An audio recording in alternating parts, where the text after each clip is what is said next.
A.J. Aronstein grew up with issues of identity. His father was Jewish and his mother was Catholic. In 2003, A.J. wrote this speech to explain how he came to appreciate his unique situation. I now present to you My Way or the Yahweh by A.J. Aronstein. So what if your name were A.J.? Think of the possibilities. And when you do, don't just think about how cool it would be to have a name that was just 2 letters. Think about the millions of people that would approach you excitedly and ask you what the mysterious initials stand for. They would laugh uproariously when you answer, "Oh, it stands for Apple Jacks, but I don't taste like apples." Oh, how clever, how funny, how fab. But when you've answered this question 125,464 times, it gets old. Especially when you have a last name that's a misnomer. It simply opens the door to another question that you will have to answer for the rest of your life. I consider myself an expert in this field because, of course, my last name just happens to be a misnomer. Oh, Aronstein, so you're Jewish, right? It's not the assumption that gets to me, but the endless monotony of having to indicate that, in fact, no, I'm Catholic. You know, baptized, confirmed, the whole spiel. But when I try telling people that my mother's Catholic and my father's Jewish, and I was raised as a Catholic, but I still celebrate the Jewish holidays to keep in touch with my father's family heritage, people look at me with these glazed and confused eyes and say, "So you mean you don't have to wear the little hat?" And I want to scream, "Do you mean a yarmulke?" No, I don't have to wear a yarmulke. And let me make this distinction for you. I would wear a yarmulke if I were Jewish, and I would do it out of respect for Yahweh. That's right, Yahweh. God's name is given unto Charlton Heston and the rest of the Jews on top of Mount Sinai. But I'm not. I'm Catholic. Jesus is the Messiah. Hallelujah.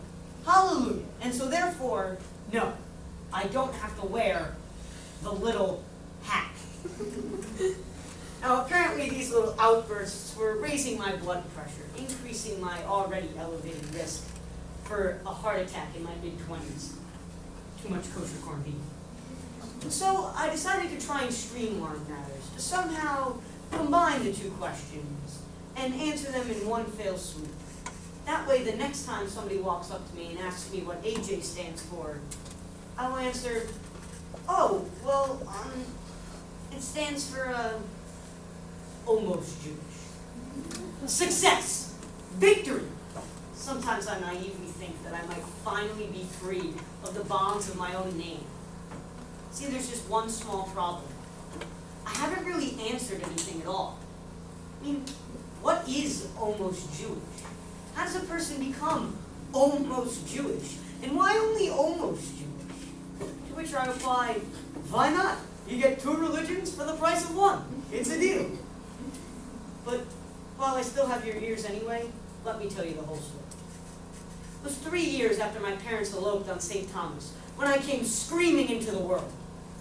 They couldn't agree on a name, and so, deciding that 2 names were better than none, and that calling me "Hey You" might potentially lead to some psychological disorder somewhere down the line, they compromised. They did, however, agree that I should be a Catholic. Religion simply mattered more to my mother than it did to my father, but to this day still swears that he gave up Judaism for Lent 30 years ago. But still, I found that being almost Jewish gives me a unique perspective on religion. And you know, nobody ever thought that I should only be Catholic. And so, in keeping in touch with the Jewish tradition and the wishes of my grandfather, I was named in a temple, my birth being formally announced to the Jewish community. A few weeks later, I was baptized, my birth being formally announced to the Catholic community. I guess, like names, my parents just thought that 2 religions were better than none. And I tended to agree. Being almost Jewish really meant that I got to celebrate both Christmas and Hanukkah, which of course meant 8 times the presents. And when you're a kid and almost Jewish, being almost Jewish really only means celebrating more holidays, getting more presents, learning Yiddish words from your grandfather while still going to Sunday school. There, I learned about this one Jewish guy named Jesus.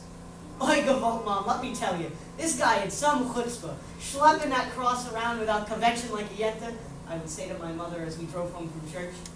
She would turn to me and ask suspiciously, AJ, you've been talking to your grandfather again?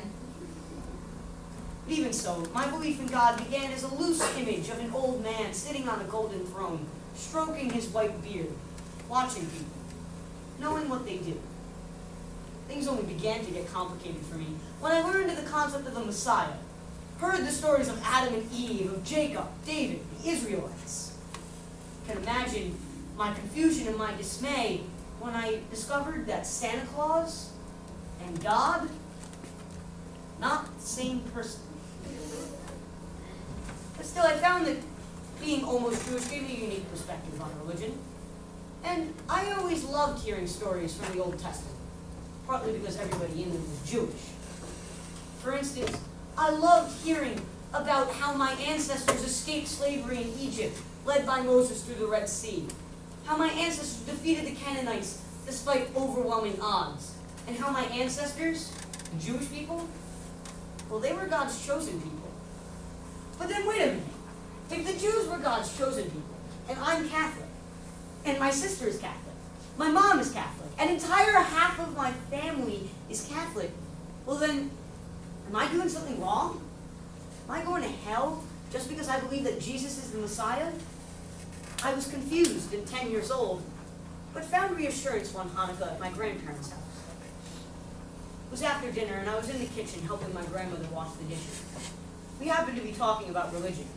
I was telling her what I wanted for Christmas, when she turned to me suddenly and asked, AJ, does it bother you that you worship idols? Quite a question to lay on the shoulders of your 10-year-old grandson. Grandma, I said, Catholics don't bow down to statues. Oy gevalt, AJ, sure you do. If you don't worship idols, then what are you doing up there on the altar? I've been to church before, you know. I thought she was kidding. She made it seem as if I was bowing down to a golden cat, or offering human sacrifices to Zeus.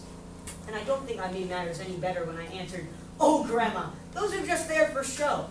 You know, so that we have something to look at when we get bored in Mass. Believe me, our God is just as invisible as your God. See, what I didn't understand at that time was that, in many ways, her God was my God. In many ways, her religion was my religion. But give me a break. I was 10. Give me some credit for standing up for my beliefs. So I went back into the living room at my grandparents' house and just sat on the couch eating some chocolate. I mean, I can't say that I remember the weight of the world lifting off my shoulders that night, probably because I was 10 years old.